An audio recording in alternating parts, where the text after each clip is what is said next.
Nasta'inu billah, kita memohon pertolongan kepada Allah dan kita bersyukur kepada Allah pada kesempatan yang berbahagia ini. Kita diberikan kesempatan untuk mempelajari kitab Sahih Adabul Mufrad dan kita hari ini memasuki bab Al-Kalimatut Thayyibah. Ya, Masya Allah. Baik, sebelum kita masuk ke bab Kalimatut Thayyibah, izinkan saya untuk mengingatkan kembali dengan nikmat Allah Subhanahu wa taala kepada diri kita masing-masing. Di antara nikmat Allah yang begitu agung yang Allah Subhanahu wa taala berikan kepada kita, akhwati fillah, adalah nikmat diberikannya kita lisan, diberikannya kita nikmat dua bibir. Allah Subhanahu wa taala berfirman, "Alam naj'al lahu 'ainain wa lisanan wa syafatain." Kata Allah Subhanahu wa taala, "Alam naj'al lahu 'ainain."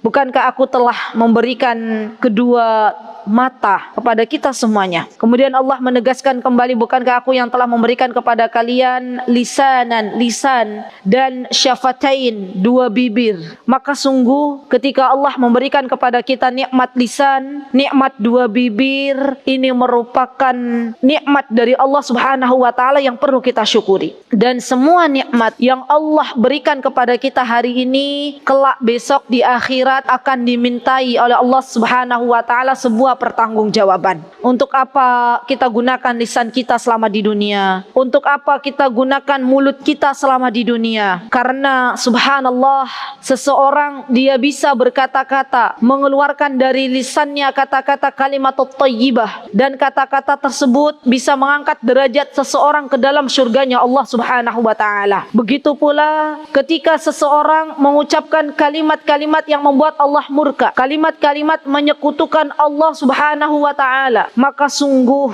ini akan membuat dirinya terseret ke dalam api neraka. Subhanallah teman-teman, yang lagi rame di negara kita itu adalah hati-hati, mudah-mudahan kita tidak ikut-ikutan berbicara bahwasanya yang menurunkan hujan itu adalah pawang hujan. Dan tugas kita ibu-ibu yang dimuliakan oleh Allah, berikan kepada anak-anak kita itu keyakinan ya, bahwasanya yang menurunkan hujan wahai anakku itu adalah Allah, bukan pawang hujan. Kita hari ini tahu bahwasanya yang menurunkan hujan itu adalah Allah. Tidak ada yang bisa menurunkan hujan kecuali atas kehendak Allah Subhanahu wa taala, kecuali Allah Subhanahu wa taala. Maka kita tidak tahu dengan kondisi anak-anak kita zaman nanti ya.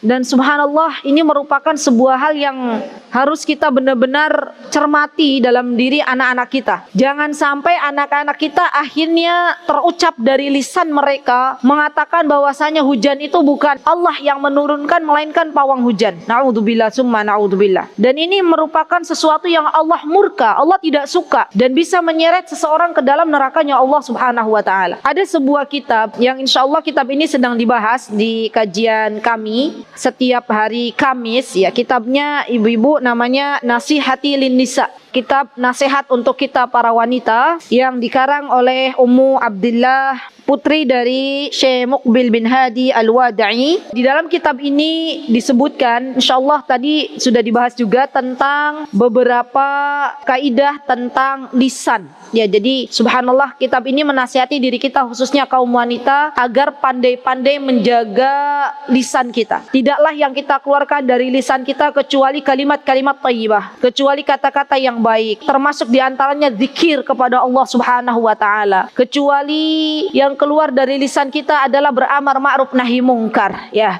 Subhanallah, karena sejatinya kata Rasulullah SAW, barang siapa yang dia bisa menjaga dari apa-apa yang berada di dua jenggotnya, ya maksudnya lisannya, mulutnya, dan bisa menjaga apa-apa yang ada di dalam dua kakinya, yaitu kemaluannya, maka kata Rasulullah SAW, wa ana admanu lahul jannah, dan aku menjamin baginya surga. Subhanallah. Jadi yang namanya kata-kata baik, tutur kata yang baik itu merupakan sebuah ibadah di hadapan Allah Subhanahu wa taala yang bisa mengantarkan ke derajat surga Allah Subhanahu wa taala. Maka hari ini kita akan belajar kira-kira apa saja yang membuat Allah Subhanahu wa taala ridha, apa yang harus kita ucapkan dengan lisan-lisan kita. Nasta'inu billah, kita akan membahas hadis Anas bin Malik ya. Haddatsana Anas bin Malik, asisten pribadinya Rasulullah sallallahu alaihi wasallam. Karena memang Anas bin Malik itu merupakan sahabat yang benar-benar benar-benar termasuk yang dipercaya oleh Rasulullah SAW. Rasulullah kalau mau memerintahkan sesuatu kepada Anas bin Malik, sampai pernah suatu hari Anas bin Malik diperintahkan oleh Rasulullah SAW untuk ke sebuah keperluan. Ternyata Anas bin Malik karena masih anak-anak, beliau bermain dengan teman-teman sebayanya, dan Rasulullah SAW tahu bahwasanya Anas belum menyampaikan perintahnya. Maka Rasulullah SAW kemudian menepuk pundaknya Anas dan mengatakan, ya Anas gitu ya, apakah engkau sudah menjalankan perintahku? Maka beliau dengan rasa malu akhirnya pergi menjalankan perintah Rasulullah SAW. Bahkan pernah juga suatu hari Rasulullah SAW merahasiakan sesuatu kepada Anas. Lihat, asisten pribadinya Rasulullah SAW itu termasuk dari Anas bin Malik, ini asisten pribadinya. Jadi Rasulullah SAW merahasiakan. Kemudian Anas bercerita kepada ibunya, Ummu Sulaim, dan Anas mengatakan, wahai ibunda, sesungguhnya Rasulullah SAW telah merahasiakan sesuatu kepadaku. Seorang ibu yang baik berkata kepada Anas bin Malik, wahai anakku, jangan kau buka rahasia yang telah Rasulullah SAW rahasiakan untukmu. Ya, subhanallah. Dan luar biasanya lagi, Masya Allah, Tabarakar Rahman, Anas bin Malik ini, teman-teman yang dimuliakan oleh Allah, beliau belajar dari kecil, ya, dihantarkan oleh ibunda tercintanya yaitu Ummu Sulaim ke hadapan Nabi kita Muhammad SAW untuk bisa menemukan sosok guru terbaik yang ada di zamannya yaitu Rasulullah SAW. Masya Allah. Begitulah ibunda Anas, ya Masya Allah, memilihkan guru terbaik untuk putra tercintanya yaitu Anas bin Malik. Maka dari itu Anas bin Malik banyak meriwayatkan hadis dari Nabi kita Muhammad SAW. Kalau ibu-ibu buka hadis-hadis, baik itu kitab Sahih Bukhari, kitab Sahih Muslim, Sunan Abi Dawud, Sunan Tirmizi, ibu-ibu akan mendapati banyak riwayat-riwayat yang diriwayatkan oleh Anas bin Malik, ya, karena memang begitu dekatnya Anas bin Malik dengan Rasulullah SAW. Maka kata Anas bin Malik, akhadan Nabiyyu SAW ghusnan. Lihat ibu-ibu, sampai Anas bin Malik itu memperhatikan gerak-gerik Rasulullah SAW. Saking dekatnya beliau dengan Rasulullah SAW. Kata Anas, suatu hari Nabi kita Muhammad SAW, beliau mengambil sebuah ranting pohon. Fanafadahu falam yantafid. Kemudian ranting pohon itu Rasulullah SAW ingin coba untuk patahkan, tapi ternyata belum patah. Saking kerasnya ranting pohon itu. Nafadahu falam yantafid, summa nafadahu falam yantafid. Kemudian Rasulullah SAW berusaha mematahkannya kedua kali, tapi ranting pohon itu belum terputus juga. Summa nafadahu fantafad. Kemudian dicoba yang ketiga kali, ranting pohon itu dipatahkan. Alhamdulillah, terpatahkan. Qala, maka Rasulullah SAW memberikan nasihat, inna subhanallah walhamdulillah wa la ilaha illallah yanfudnal khotaya kama tanfudus syajaratu waraqaha. Lihat ibu-ibu, kata Rasulullah SAW, inna subhanallah, sesungguhnya kalimat thayyibah, subhanallah, yang diucapkan ya dari lisan-lisan kita, walhamdulillah, dan ucapan alhamdulillah, wala ilaha illallah, dan ucapan la ilaha illallah, yanfudnal khotoya, sesungguhnya ucapan-ucapan kalimat thayyibah itu dia bisa yanfudna, meruntuhkan, merontokkan al khotoya, kesalahan-kesalahan, dosa-dosa kita, kama tanfudus syajaratu waraqaha, sebagaimana kalau kita lihat pohon itu menggugurkan daun-daunnya. Subhanallah. Di sini Rasulullah SAW ingin agar para sahabat bisa fokus. Ketika Rasulullah SAW berada di sebuah pohon, maka Rasulullah SAW berusaha untuk memberikan wejangan-wejangan atau memberikan nasihat-nasihat terbaiknya untuk para sahabat, agar para sahabat bisa melihat langsung, ini loh, ada pohon. Kalau pohon itu gugur daunnya, maka daunnya akan terjatuh ke bawah. Begitu pula seseorang ketika dia melakukan sebuah dosa, melakukan sebuah maksiat kepada Allah, kemudian lisannya senantiasa berzikir dengan ucapan subhanallah walhamdulillah wala ilaha illallah, maka ucapannya itu, zikirnya itu bisa menghapuskan dosa-dosa yang pernah ia lakukan sebelumnya. Allahu Akbar. Dan kita tahu ibu-ibu, yang namanya ucapan la ilaha illallah itu adalah di antara cabang iman yang tertinggi. Kita tahu Rasulullah SAW pernah mengatakan bahwasanya iman itu cabangnya ada 63. Wa a'laha qaulu la ilaha illallah. Yang paling tinggi adalah ucapan la ilaha illallah. Dan ucapan ini, ucapan subhanallah walhamdulillah wa la ilaha illallah, bukan hanya kita ucapkan dengan lisan tanpa kita memahami maknanya. Kita harus paham betul ketika kita mengucapkan subhanallah, isi kandungan dari subhanallah itu artinya adalah kita mensucikan Allah Subhanahu wa taala dari segala kekurangan. Kita ketika mengucapkan alhamdulillah, artinya kita sedang memuji Allah Subhanahu wa taala. Ketika kita mengucapkan la ilaha illallah, artinya kita bersaksi bahwasanya tidak ada ilah yang berhak disembah kecuali Allah Subhanahu wa taala. Sehingga zikir yang kita ucapkan, yang keluar dari lisan kita itu membekas di dalam hati kita. Jadi jangan sampai teman-teman kita itu ketika berzikir nggak paham maknanya. Apa sih maknanya? Hendaklah kita mentadaburi. Subhanallah itu kandungan maknanya apa? Alhamdulillah itu kandungan maknanya apa? La ilaha illallah itu kandungan maknanya apa? Kalau orang sudah yakin dengan ucapan la ilaha illallah, maka dia tidak akan menyembah kepada selain Allah. Ya subhanallah. Dan kalimat la ilaha illallah ini teman-teman dijabarkan oleh para ulama dengan penjabaran yang sangat luas. Sampai-sampai para ulama ketika menjabarkan kalimat la ilaha illallah, mereka membuat karya-karya banyak berjilid-jilid kitab. Hanya ingin menjabarkan kalimat la ilaha illallah.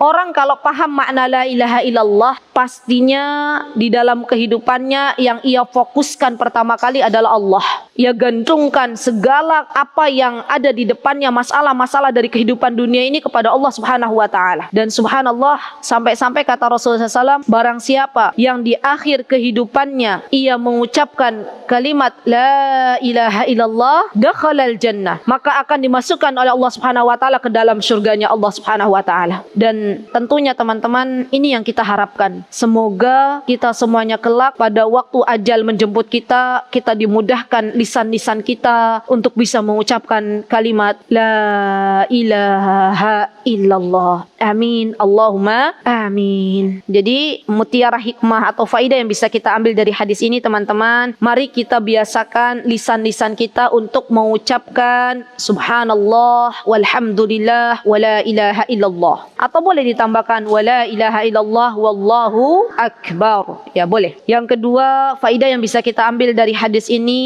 bahwasanya zikir-zikir ini termasuk amal soleh yang dapat mendatangkan banyak kebaikan. Ya, di antara kebaikannya bisa menggugurkan dosa-dosa kita. Zikir-zikir la ilaha illallah, subhanallah, walhamdulillah, la ilaha illallah, Allahu akbar. Ini adalah zikir yang banyak mendatangkan manfaat. Di antara manfaatnya adalah menggugurkan dosa-dosa kita. Yang ketiga, faedah yang bisa kita ambil dari hadis ini bahwasanya Rasulullah sallallahu alaihi wasallam sangat memperhatikan kebaikan yang akan beliau berikan kepada para sahabatnya. Ya, dalam kondisi apapun. Jadi Rasulullah SAW dalam kondisi apapun ingin memberikan yang terbaik untuk para sahabatnya. Masya Allah. Kemudian dalam hadis ini Rasulullah SAW menunjukkan kepada para sahabatnya bahwasanya kalimat subhanallah walhamdulillah wala ilaha illallah, boleh ditambahkan wallahu akbar, ini adalah kalimat yang dicintai oleh Allah Subhanahu wa taala. Karena sesuatu yang dicintai oleh Allah Subhanahu wa taala, maka Allah pun akan ridha. Dan kalau Allah sudah ridha, Allah akan menghapuskan kesalahan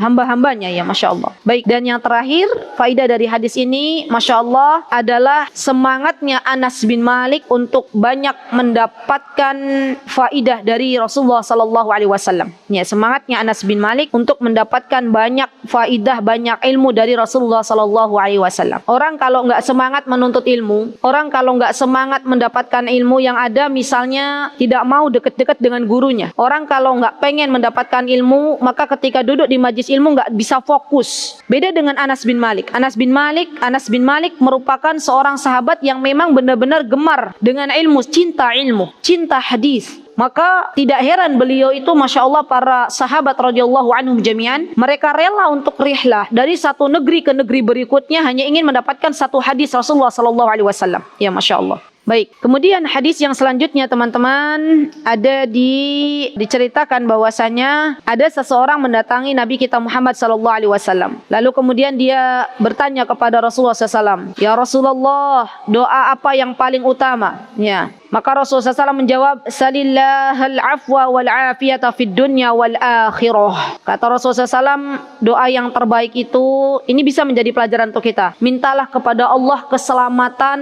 untuk dunia dan akhiratmu. Ya subhanallah. Al-af wal afiyah itu maknaha artinya adalah keselamatan. Allah menyelamatkan kita kalau di dunia, menyelamatkan mata kita dari melihat sesuatu yang diharamkan oleh Allah Subhanahu wa taala, menyelamatkan telinga kita agar kita dijauhkan dari mendengarkan sesuatu yang dilarang oleh Allah Subhanahu wa taala, menyelamatkan kaki kita kalau di dunia untuk tidak melangkahkan kepada sesuatu yang tidak Allah ridhai, menyelamatkan tangan kita agar tidak terjatuh ke dalam sesuatu yang Allah murkai. Maka barang siapa yang sudah diselamatkan oleh Allah Azza wa Jalla di dunia ini dari berbagai macam dosa, maka ini adalah sebuah keselamatan yang utama. Apalagi ditambah keselamatan di akhirat. Kita semuanya ya akhwat, besok di akhirat memohon dan meminta kepada Allah agar diberikan keselamatan untuk bisa meniti sirat. Kita semuanya ya akhwat, nanti besok di akhirat minta kepada Allah agar kita diselamatkan dari adab api neraka yang begitu pedih. Kita nanti di akhirat meminta kepada Allah agar diselamatkan dari lamanya kita dihisab, ya. Dan kita minta kepada Allah Azza wa Jalla diselamatkan dari sengatan matahari yang begitu panas. Kita memohon kepada Allah keselamatan itu. Maka Rasulullah SAW mengatakan, ya, ketika ada yang bertanya, orang itu bertanya lagi keesokan harinya, "Ya Rasulullah, doa apa yang paling utama?" Maka Rasulullah SAW mengatakan, "Salillahal afwa wal afiyata fid dunya wal akhirah." Mintalah kepada Allah keselamatan untukmu baik di dunia maupun di akhirat. Karena pentingnya keselamatan untuk kita semuanya. Dan Rasulullah SAW mengatakan, "Fa idza u'tital afiyah fid dunya wal akhirah faqad aflahta." Lihat kata Rasulullah SAW, kalau wahai laki-laki, kalau Allah nih sudah memberikan engkau keselamatan di dunia dan di akhirat, faqad aflahta, maka sungguh engkau telah beruntung. Subhanallah. Bu, kita tidak akan pernah tahu kaki kita ini nanti di akhirat akan kemana melangkah. Kita pun tidak akan pernah tahu 1 jam lagi ketika Allah berikan kepada kita usia di dunia, kaki kita akan kita langkahkan kemana. Maka sebelum itu terjadi, mintalah kepada Allah Subhanahu wa ta'ala keselamatan untuk kita semuanya baik di dunia maupun di akhirat. Kita pernah belajar sebuah doa, Rabbana atina fid dunya hasanah wa fil akhirati hasanah wa qina adzabannar. Atau kita berdoa juga, Allahumma, misalnya kita doa ya, inni as'alukal afwa wal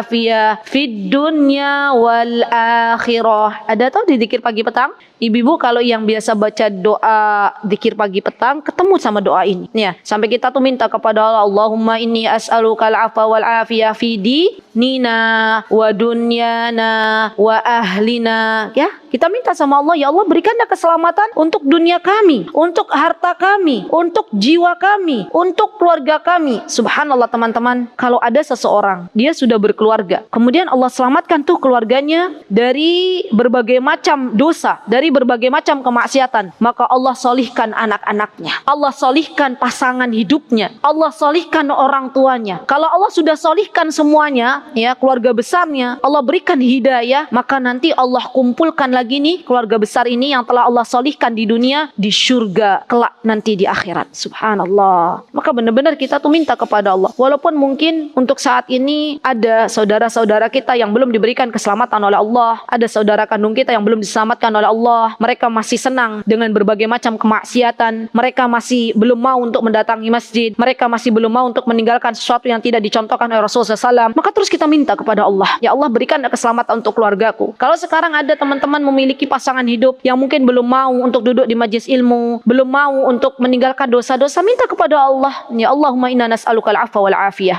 Ya, kita memohon kepada Allah, benar-benar minta kepada Allah diselamatkan dari berbagai macam dosa-dosa, dari berbagai macam fitnah terhadap agama kita. Ya, subhanallah. Karena ngeri ya teman-teman. Kata Rasulullah SAW tuh, di akhir zaman itu ada orang-orang yang ketika sore hari dia beriman kepada Allah Subhanahu wa taala, ternyata di pagi hari sudah kufur kepada Allah. Dan ada orang-orang yang di pagi hari beriman kepada Allah, sore harinya sudah kufur kepada Allah Subhanahu wa taala. Jadi benar-benar ketika kita memohon al-afiyah, maksudnya al-afiyah di sini itu teman-teman keselamatan, baik untuk agama kita, baik untuk badan kita, baik untuk dunia kita. Kita benar-benar minta kepada Allah. Dan ketahuilah wahai saudariku, tidak ada yang bisa memberikan keselamatan kepada kita baik di dunia maupun di akhirat kecuali Allah Subhanahu wa taala. Dan tidak ada yang bisa membahayakan sesuatu baik itu di dunia maupun di akhirat kecuali datang dari Allah Subhanahu wa taala. Kalau keyakinan kita sudah tumbuh bahwasanya tidak ada sesuatu kecuali didatangkan dari Allah Subhanahu wa taala, maka kita benar-benar banyak-banyak berdoa kepada Allah Subhanahu wa taala. Kita itu kalau mau keluar rumah ya teman-teman, ada doa yang dianjurkan oleh Rasulullah SAW kan? Kita benar-benar minta tuh kepada Allah. Ya Allah, hamba memohon kepada Engkau, jagalah hamba. Kita mau masuk masjid, ada doa lagi. Kita mau keluar masjid, ada doa lagi. Sampai kita selesai dari majlis, dari perkumpulan, kita membaca doa. Subhanakallahumma bihamdika, asyhadu an la ilaha illa anta, astaghfiruka wa atubu ilaik. Kita minta lagi kepada Allah. Kita mau makan, minta doa kepada Allah. Semuanya itu disertai dengan doa. Karena itu diantara jalan keselamatan kita di dunia dan di akhirat. Ya Masya Allah. Baik, kemudian dari hadis ini teman-teman bisa diambil beberapa faidah. Di antara faidahnya, jangan pernah lupa untuk meminta keselamatan di dunia dan di akhirat kepada Allah Subhanahu wa taala. Kemudian faidah yang kedua, begitu agungnya atau begitu besarnya meminta keselamatan kepada Allah Subhanahu wa taala dari segala macam bahaya untuk dunia kita maupun akhirat kita. Hadis ini menunjukkan betapa agungnya atau betapa besarnya kita meminta kepada Allah keselamatan di dunia dan di akhirat. Karena di sini dikatakan ada laki-laki itu datang lagi kepada Rasulullah, minta lagi doa apa? Dikiranya laki-laki itu Rasulullah akan memberikan solusi lain. Kira-kira doa apa? Ternyata Rasulullah SAW masih jawabannya yang sama dengan yang kemarin dia datang, salil afwa wal afiyah. Ya, mintalah keselamatan kepada Allah Subhanahu wa taala. Masya Allah. Baik teman-teman, setelah kita tahu kandungan hadis ini, maka perlu kita benar-benar dalam waktu-waktu mustajab kita, baik itu ketika kita setelah mendengarkan azan selesai, kemudian ketika misalnya teman-teman sedang safar, teman-teman sedang saum, gunakan waktu itu untuk banyak-banyak berdoa, ya, meminta kepada Allah Subhanahu wa taala. Hadis yang selanjutnya, an Abi Dzarrin 'anin Nabi sallallahu alaihi wasallam qaal, dari Abu Dzar, dari Nabi sallallahu alaihi wasallam bersabda. Kata beliau, Nabi kita Muhammad sallallahu alaihi wasallam bersabda, ahabbul kalami ilallah. Lihat nih teman-teman, ahabbul kalam, kalimat yang Allah cintai, ya, adalah kalimat subhanallah la syarikalah, lahul mulku wa lahul hamdu wa huwa ala kulli syai'in qadir, la haula wa la quwwata illa billah, subhanallahi wa bihamdih. Subhanallah. Kalau kita mengatakan dalam diri kita, saya itu cinta kepada seseorang, misalnya ibu-ibu cinta nih kepada seseorang, maka pastinya ketika seseorang itu dia mencintai sesuatu, kita pengen nggak ngikutin apa yang dia lakukan? Ibu-ibu cinta nggak ke suami? Cinta. Cintanya karena Allah ya. Apa yang suami kita lakukan dari berbagai macam ketaatan, atau apa yang dikatakan atau yang dinasihatkan oleh suami kita kepada kita, kira-kira kita mau ikut apa enggak? Ngikutin apa enggak? Kita mau mendengarkan enggak? Mau. Maka di sini kita tahu bahwasanya ada sesuatu yang Allah itu senang, Allah itu cinta kalau kita mengucapkan zikir-zikir ini. Dan bagi kita yang mengaku kita mencintai Allah, tidaklah kita mengatakan kecuali sesuatu yang Allah cintai. Di antara zikir yang Allah Subhanahu wa taala cintai yang telah diajarkan oleh Rasulullah SAW ada zikir subhanallah la syarikalah. Subhanallah maha suci Allah. La syarikalah. La syarikalah Artinya adalah tidak ada sekutu, la syarikalah bagi Allah Subhanahu wa taala. Kemudian di sini dikatakan bahwasanya Maha Suci Allah, tidak ada sekutu baginya, dan lahul mulk, bagi Allah Subhanahu wa taala al-mulk, kerajaan, walahul hamd, dan bagi Allah segala pujian, wa huwa ala kulli syai'in qadir, dan Allah Azza wa Jalla yang berkuasa atas segala sesuatu. Masya Allah. Kemudian di sini ada kalimat al-hauqalah. Tolong digarisbawahi teman-teman, la haula wala quwata illa billah. Ini biasanya masyhur dengan kata-kata hauqalah. Hauqalah. La haula wala quwata illa billah. La haula wala quwata illa billah, ketika kita mengucapkan la haula wala quwata illa billah, ini artinya tidak ada daya, tidak ada upaya, tidak ada kekuatan kecuali datang dari Allah Subhanahu wa taala. Masya Allah. Dan saya masih ingat ya dengan kitabnya Syekh Abdul Muhsin Badr. Beliau pernah membahas tentang keutamaan hauqalah ini. Teman-teman nanti cari ya kitabnya. Itu keutamaan adzkar, zikir la haula wala quwata illa billah. Di antara keutamanya yang masih ingat ya, yang masih saya ingat, itu di antara keutamaannya adalah bahwasanya barang siapa yang mengucapkan la haula wala quwata illa billah adalah min kunuzil jannah. Ya, nanti dicari lagi ya keutamaan la haula wala quwata illa billah. Jadi orang-orang yang memperbanyak membaca la haula wala quwata illa billah, maka Allah akan berikan kepadanya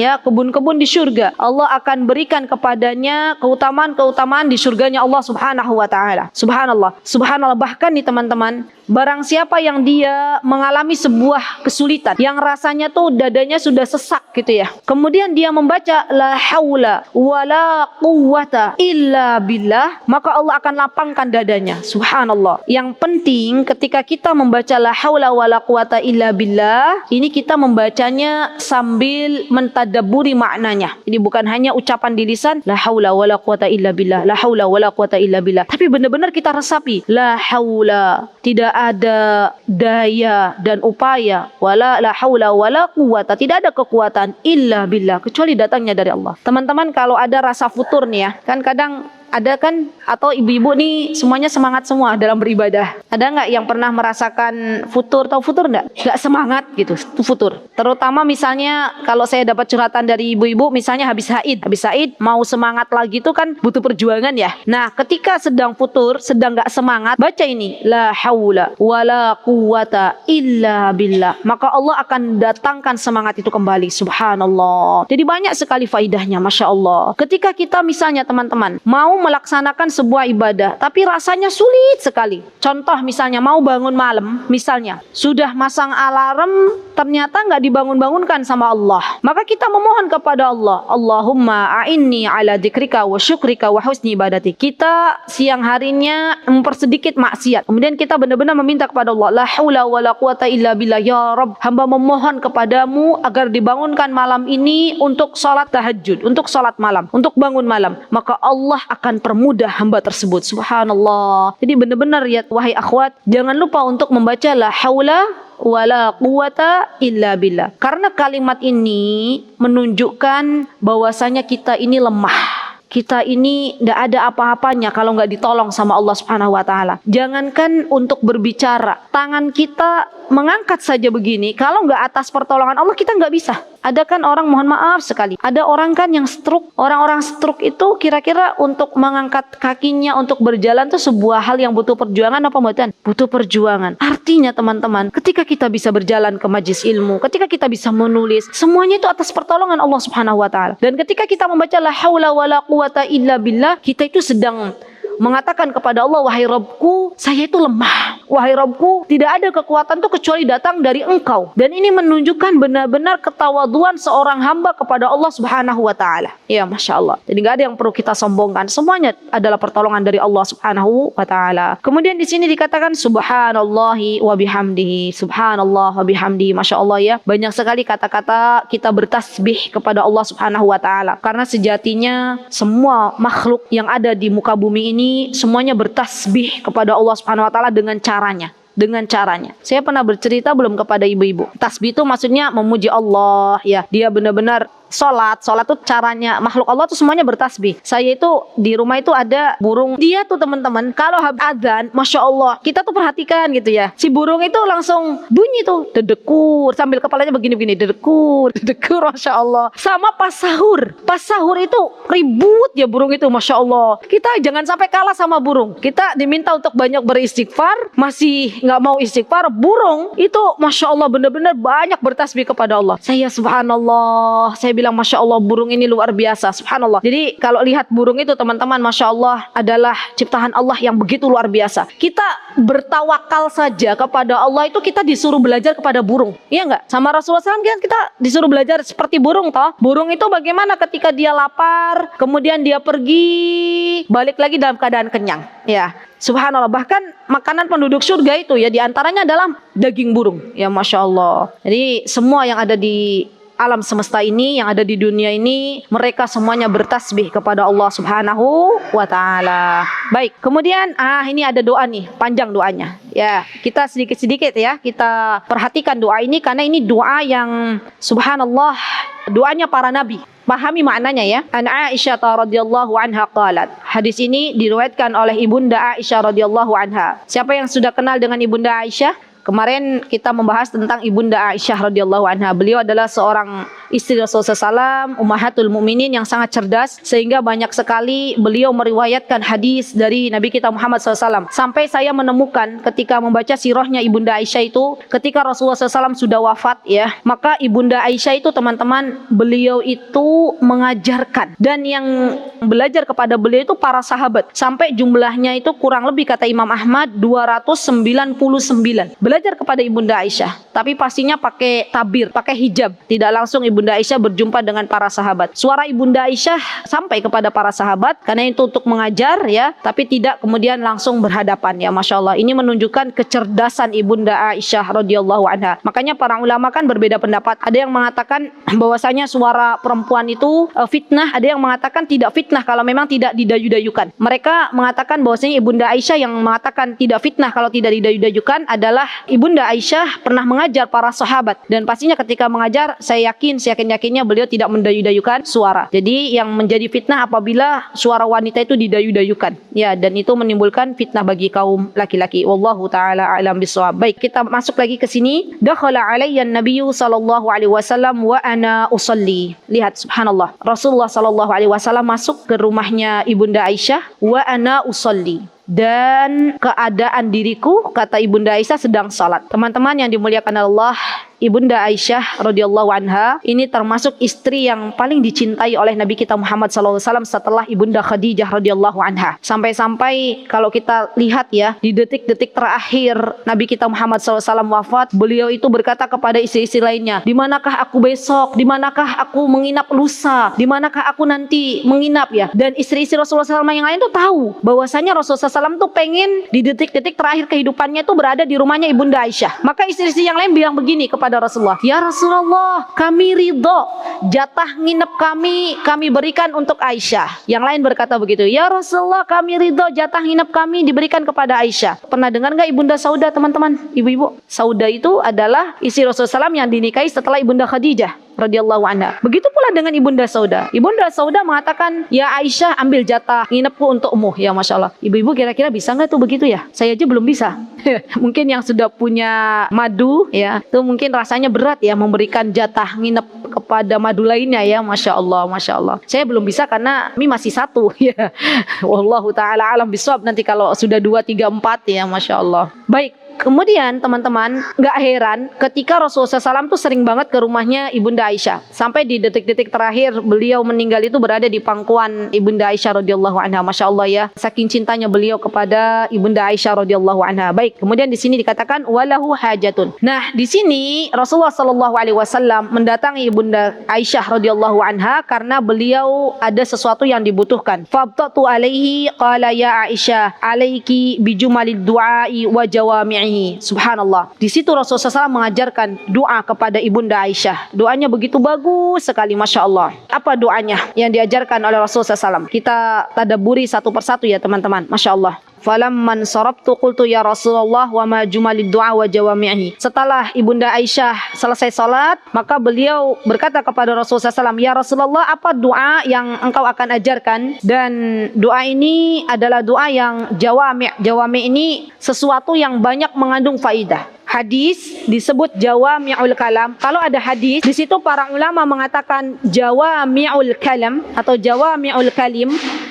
Ketahuilah bahwasanya hadis itu memiliki banyak sekali faidah. Begitu pula ketika Rasulullah SAW mengatakan begini kepada Ibunda Aisyah, ya, wahada du'a wa ma jumalud du'ai wa jawami'u. Doanya Allahumma. Yuk kita perhatikan satu-satu. Allahumma, ya Allah, inni as'aluka, sesungguhnya diriku memohon kepadamu, minal khairi kulli, dari segala kebaikan. Masya Allah.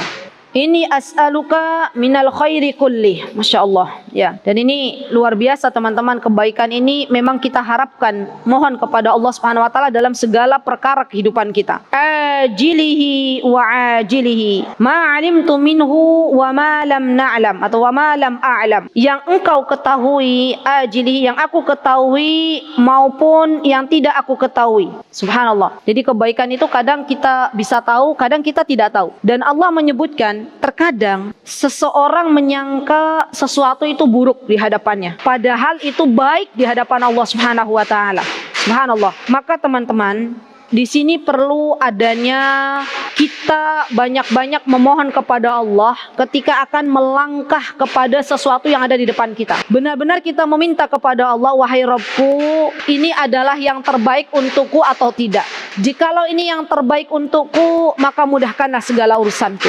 Jikalau ini adalah tidak terbaik untukku, ada kejelekan di dalamnya, ada keburukan di dalamnya, maka jauhkanlah aku dari apa yang akan aku langkahkan. Kemudian di sini Rasulullah SAW menyebutkan bahwasanya ketika kita akan melakukan sesuatu, kita memohon kebaikan dari segala sesuatu tersebut. Jadi yang namanya istikharah itu kan memohon kebaikan kepada Allah. Bukan hanya dilakukan ketika ibu-ibu mau menikah saja. Dalam segala perkara di dunia ini, kalau kita masih bingung, kalau kita tidak tahu mana yang baik, mana yang buruk, ya kira-kira kalau saya melangkah ini baik apa tidak menurut Allah, kalau saya cancel kira-kira baik atau tidak menurut Allah, minta kepada Allah. Istikharah lagi, salat 2 rakaat, mohon kepada Allah, dan doa dengan doa ini, Allahumma inni as'aluka minal khairi kullihi ajilihi wa ajili, ma 'alimtu minhu wa ma lam a'lam. Baik itu aku ketahui maupun tidak aku ketahui kebaikan yang ada di dalamnya, ada hikmah di dalamnya kita tidak tahu. Wa a'udzubika minasyarri kulli, dan aku berlindung kepadamu wahai Rabbku dari segala asyar. Asyar itu kejahatan, keburukan. Karena memang Allah Azza wa Jalla meminta kepada kita untuk berlindung dari segala keburukan. Baik itu keburukan orang yang hasad kepada kita, baik itu keburukan dari waktu malam, ya kan? Baik itu keburukan dari para penyihir, baik itu keburukan dari orang-orang yang dia akan mencelakakan kita. Kita memohon kepada Allah Subhanahu wa taala. Wa a'udzubika minasyarri kulli ajilihi wa ajili, ma 'alimtu minhu wa ma lam a'lam. Baik kejahatan yang kita ketahui ataupun kejahatan yang tidak kita ketahui. Terus doanya begini. Subhanallah, ini bagus doanya. Digaris bawahi teman-teman. Wa as'alukal jannah, dan aku memohon kepadamu wahai Rabbku surga. Wa ma qarraba ilaiha min qaulin au amalin, dan hamba memohon amalan-amalan yang bisa mendekatkan diri hamba dengan surgamu, baik itu amalan yang qaul, yang perkataan, maupun yang amal perbuatan. Jadi amal solih seorang hamba itu terkadang dengan akwal itu dengan ucapan-ucapan, diantaranya tadi berzikir, membaca Al-Quran, beramar ma'ruf nahi mungkar, mengucapkan kalimat thayyibah, nasihat, itu semuanya adalah perkataan. Au amal, atau perbuatan. Misalnya ada seseorang sholat, ada seseorang dia berhaji, ada seseorang misalnya dari perbuatan sendiri memberikan makan kepada fakir miskin. Itu adalah amal yang dilakukan dengan perbuatan kita. Maka kita minta kepada Allah agar kita diberikan surganya Allah dan didekatkan dengan amalan-amalan, baik amalan yang berbentuk perkataan perkataan maupun perbuatan. Dan amalan itu, kata Imam Ibnul Qayyim, ibu-ibu kalau mau baca bukunya Imam Ibnul Qayyim, ada buku yang sangat bagus. Bukunya namanya Al-Fawaid dan buku Miftah Darus Sa'adah. Bagus sekali. Bukunya Imam Ibnul Qayyim. Al-Fawaid, Miftah Darus Sa'adah. Kemudian ada buku Al-Jawabul Kafi. Bagus itu. Ada lagi buku Ad-Da'i Wad-Dawa. Ad-Da'i Wad-Dawa. Kitab Ad-Da'i Wad-Dawa ini pernah dibahas materinya oleh suami di Mutiara Hikmah. Insya Allah ada. Kitab Da'i Wad-Dawa. Ya, bagus juga. Masya Allah. Bagaimana mengobati hati yang keras. Bagaimana melembutkan hati. Masya Allah. Beliau, Imam Ibnul Qayyim rahimahullahu ta'ala, mengatakan bahwasanya yang namanya amal, di samping dengan perbuatan dan perkataan, amal juga terbagi menjadi dua. Ada yang zahir, ada yang batin. Ada yang terlihat. Yang terlihat itu, yang zahir itu biasa kita lakukan dengan al-jawarih, anggota badan. Batin yang tidak terlihat itu biasanya kita gunakan hati kita. Itu tidak terlihat. Jadi amalan itu ada dua. Ada yang zahir dengan jawarih, ada yang batin yang tidak tampak, yaitu dengan hati kita. Contoh misalnya, yang tampak dari sebuah amalan. Contoh misalnya, orang sholat, kira-kira tampak apa enggak? Tampak. Dan orang sholat dengan al-jawarih, dengan anggota badan, ya kan? Yang batin, yang tidak terlihat, misalnya dengan hati. Orang di dalam hatinya meluruskan niat hanya untuk Allah Subhanahu wa taala, ikhlas. Terlihat napa mboten? Apa orang ikhlas bilang begini, saya tuh ya sedekah ikhlas karena Allah. Kira-kira disebut ikhlas napa mboten? Bilang sedekah itu, kata dia ya, saya tuh sedekah. Artinya kan enggak ikhlas toh? Walaupun dia mengucapkan saya itu sedekahnya ikhlas karena Allah, tapi itu belum disebut ikhlas karena orang lain tahu dia bersedekah. Ya toh? Maka yang namanya amalan hati diantaranya adalah ikhlas. Yang namanya amalan hati diantaranya adalah mahabbah, rasa cinta kepada Allah Azza wa Jal. Yang namanya amalan hati diantaranya adalah tawakal. Ya, Masya Allah. Dan ini semua nih teman-teman dibahas dalam kitab Imam Ibnul Qayyim. Satu lagi ya, kitab Tazkiyatun Nufus. Kitab Tazkiyatun Nufusnya Imam Ibnul Qayyim itu bagus juga. Masya Allah. Coba saya tanya, di antara kelima kitab itu yang pernah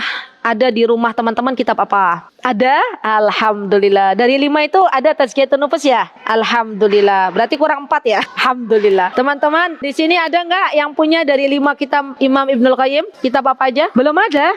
Alhamdulillah. Insya Allah segera ada ya. Masya Allah. Ya, yang punya kitab Tazkiyatun Nufus, yang punya kitab Ad-Da'i Wad-Dawa, dibuka lagi. Subhanallah teman-teman, kalau kita banyak baca buku ya, terutama buku-buku Imam Ibnul Qayyim ini, itu akan membantu kita untuk bisa melembutkan hati kita. Ya, Masya Allah. Dan semoga Allah Subhanahu wa taala melembutkan hati-hati kita. Baik, kita lanjutkan. Wa a'udzu bika minan nar wa ma qarraba ilaiha min qaulin aw amalin. Dan kita memohon kepada Allah, berlindung kepada Allah agar dijauhkan dari api neraka. Wa ma qarraba ilaiha, dan dijauhkan dari apa-apa yang bisa mendekatkan dari api neraka tersebut. Min qaulin, baik dari ucapan. Tadi sudah tahu ya, di antara ucapan yang bisa mendekatkan kepada nerakanya Allah adalah ucapan-ucapan menyekutukan Allah Subhanahu wa taala. Ucapan-ucapan syirik ya, ucapan-ucapan menyekutukan Allah itu yang membuat akhirnya terseretlah seseorang ke dalam nerakanya Allah Subhanahu wa taala. Au amalin, atau amal. Sama, amalan juga ada yang amalan bisa mendekatkan ke surganya Allah, ada amalan yang bisa mendekatkan ke nerakanya Allah. Di antara amalan yang bisa mendekatkan ke surganya Allah adalah berzikir. Lisannya digunakan untuk berzikir. Di antara amalan yang bisa menyeret seseorang ke dalam nerakanya Allah, di antaranya lisannya digunakan untuk berghibah. Yang ghibah, gosip. Ini juga sesuatu yang banyak terjadi pada kaum wanita, ya kan? Di antara amalan yang bisa menyeret seseorang ke dalam nerakanya Allah, ini untuk para istri terutama ya. Ketika seorang istri berkata dari lisannya kepada suaminya, wahai suamiku, kalau lagi nggak akur sama suaminya, dia bilang begini nih ke suaminya, wahai suamiku, aku tidak pernah melihat kebaikan yang engkau berikan kepadaku dan kepada anak-anakku selama kita menikah. Masya Allah, ibu-ibu, perkataan itu adalah perkataan yang bisa menyeret seorang wanita ke dalam nerakanya Allah Azza wa Jalla. Maka nggak heran kata Rasulullah SAW, ro'aitu, aku melihat banyaknya penduduk neraka itu mayoritas adalah wanita. Para sahabat bertanya, ya Rasulullah, dengan apa mereka banyak di neraka? Apakah mereka tidak beriman kepada Allah? Kata Rasulullah SAW, mereka itu masuk ke dalam nerakanya Allah diantaranya karena mengkufuri apa yang dibawa oleh suaminya. Dia tidak tahu terima kasih kepada suaminya. Bahkan wahai para sahabat, kata Rasulullah SAW, wasallam, seorang wanita, seorang istri, kalau kalian itu berbuat sesuatu yang tidak enak kepada mereka, berbuat sesuatu yang mereka itu marah, maka di antara mereka ada yang mengucapkan kata-kata ini. Dan itu yang menyebabkan akhirnya para wanita masuk ke dalam nerakanya Allah Subhanahu wa taala. Kemudian di sini kita memohon kepada Allah, wa as'aluka, dan aku memohon kepada Allah, mimma sa'alaka bihi Muhammadun sallallahu alaihi wasallam. Subhanallah teman-teman, di sini kita memohon kepada Allah apa-apa yang Rasulullah sallallahu alaihi wasallam pinta kepada Allah Azza wa Jalla. Dan Rasulullah SAW itu teman-teman kalau berdoa kepada Allah itu benar-benar doanya doa yang panjang ya. Kita tahu Nabi kita Muhammad sallallahu alaihi wasallam kalau malam hari beliau qiyamul lail, ya, menghidupkan malamnya, dan beliau benar-benar memohon kepada Allah Subhanahu wa taala dengan doa-doa bukan hanya untuk diri beliau tetapi juga untuk umat beliau. Ya kan? Rasulullah SAW kalau berdoa itu yang dipikirkan oleh beliau bukan hanya keluarga beliau, tapi kita umatnya, Masya Allah. Maka kita mohon kepada Allah Azza wa Jalla, kita memohon apa-apa yang dipinta oleh Nabi kita Muhammad SAW. Dan di antara permintaan Rasulullah agar beliau dimasukkan ke dalam surganya Allah Subhanahu wa ta'ala. Wa'udzubika. Lanjutannya ya. Dan aku berlindung kepadamu wahai Rabbku, bima ta'awwadha minhu Muhammadun sallallahu alaihi wasallam. Terhadap apa-apa yang Rasulullah SAW berlindung. Di antara Rasulullah SAW doanya berlindung dari api neraka. Ya, Masya Allah. Wa ma qadaita li min qada'in faj'al aqibatahu rasyada. Masya Allah. Dan ini juga sebuah doa yang sangat bagus. Wa ma qadaita li, wahai Rabbku, apa yang telah engkau tentukan untukku, qadaita li faj'al, jadikanlah ketentuanmu itu aqibatuhu rasyada, akhir yang baik, akhir yang bagus, sebagai petunjuk dari engkau yang engkau berikan kepadaku. Jadi teman-teman, di akhir doa ini kita memohon kepada Allah bahwasanya kita itu harus ridho terhadap apa yang telah Allah tentukan untuk diri kita. Ya, dan ini menjadi PR besar diri kita masing-masing. Kita sudah tahu bahwasanya beriman dengan takdirnya Allah, baik takdir yang baik maupun takdir yang buruk itu adalah sebuah keniscayaan, karena itu bagian dari rukun iman. Tapi terkadang ketika ada musibah, ketika ada ujian melanda kita, kita kemudian akhirnya menyalahkan Allah Azza wa Jal. Padahal seharusnya benar-benar dengan takdir yang Allah berikan kita katakan, wahai Rabbku, aku terima semua yang telah engkau takdirkan untukku, yang telah engkau tentukan untukku. Orang kalau benar-benar sudah menerima ketentuan Allah, yang ada hatinya itu lapang, yang ada hatinya itu tidak gelisah, karena memang benar-benar dia menerima dengan ridho apa yang Allah takdirkan untuknya. Masya Allah. Baik, dalam hadis ini, dalam doa ini kita bisa mengambil beberapa faidah. Di antaranya kita memohon kepada Allah Azza wa Jalla ya kebaikan baik di dunia maupun di akhirat. Ya kebaikan semuanya kulli, baik di dunia maupun di akhirat. Yang kedua, kita memohon kepada Allah Azza wa Jalla surga dan amalan-amalan yang bisa mendekatkan ke dalam surganya Allah Azza wa Jalla. Yang ketiga, kita berlindung kepada Allah Azza wa Jalla dari api neraka dan amalan-amalan yang bisa mendekatkan ke dalam api neraka tersebut. Yang keempat, kita memohon kepada Allah atas apa-apa yang dipinta oleh Nabi kita Muhammad sallallahu alaihi wasallam. Yang kelima, kita memohon atau kita berlindung kepada Allah atas apa-apa yang Rasulullah SAW berlindung darinya. Kita berlindung kepada Allah atas apa-apa yang Rasulullah SAW berlindung darinya. Maksudnya berlindung dari api neraka, dijauhkan oleh Allah Subhanahu wa taala dari api neraka. Yang keenam, dalam hadis ini kita memohon kepada Allah Azza wa Jalla agar kita ridha terhadap ketentuan Allah Azza wa Jalla. Baik, kemudian teman-teman yang dimuliakan oleh Allah Subhanahu wa taala, di antara ini karena kita tuh belajar kitabnya ulama-ulama salaf, ulama-ulama terdahulu. Bedanya dengan ulama-ulama kontemporer zaman sekarang, kalau kita lihat buku-buku dari kitab-kitab para ulama zaman dahulu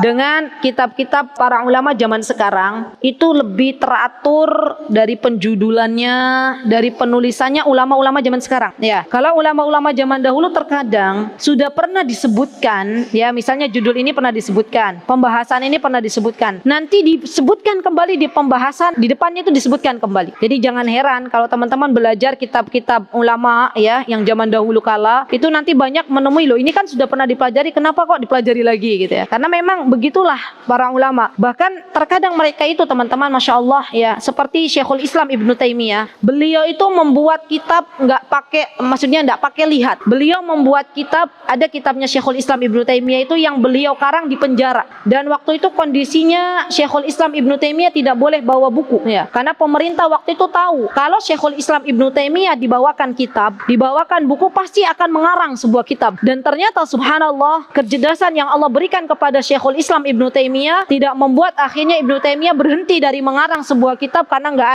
ada kitab di sampingnya. Beliau bikin, Masya Allah. Kalau kita lihat ya karya-karya besar Syekhul Islam Ibnu Taimiyah ataupun karya-karya besar Imam Ibnul Qayyim, maka yang ada teman-teman tuh bisa semangat ya dalam membaca kitab-kitab mereka. Karena benar-benar mereka itu kalau membuat buku ya Masya Allah membuat kitab itu luar biasa bagus. Kalau kitab-kitab ulama zaman sekarang yang bisa teman-teman baca, kalau dulu kan ada kitabnya Syekhul Islam Ibnu Taimiyah, ada kitabnya Imam Ibnul Qayyim. Kalau yang teman-teman baca kitab-kitab yang zaman sekarang, baca yang ingin saya berikan kalau pengen mudah bahasanya, baca kitab-kitabnya Syekh Utsaimin. Tulis dulu aja kitab-kitab Syekh Utsaimin. Itu bahasanya bagus, tata letaknya juga bagus ya. Dan ini banyak, Syekh Utsaimin banyak sekali membahas atau menulis karya-karya beliau ya Masya Allah. Untuk orang awam pun, untuk orang ajam sekalipun kita bukan orang Arab, kalau lihat bahasanya Syekh Utsaimin ya, dan beliau termasuk dari ulama zaman sekarang, insya Allah akan lebih paham. Nah sekarang tugas kita jangan pernah berhenti untuk belajar, baik untuk belajar dari referensi kitab-kitab ulama zaman dahulu ataupun referensi dari kitab-kitab ulama zaman sekarang.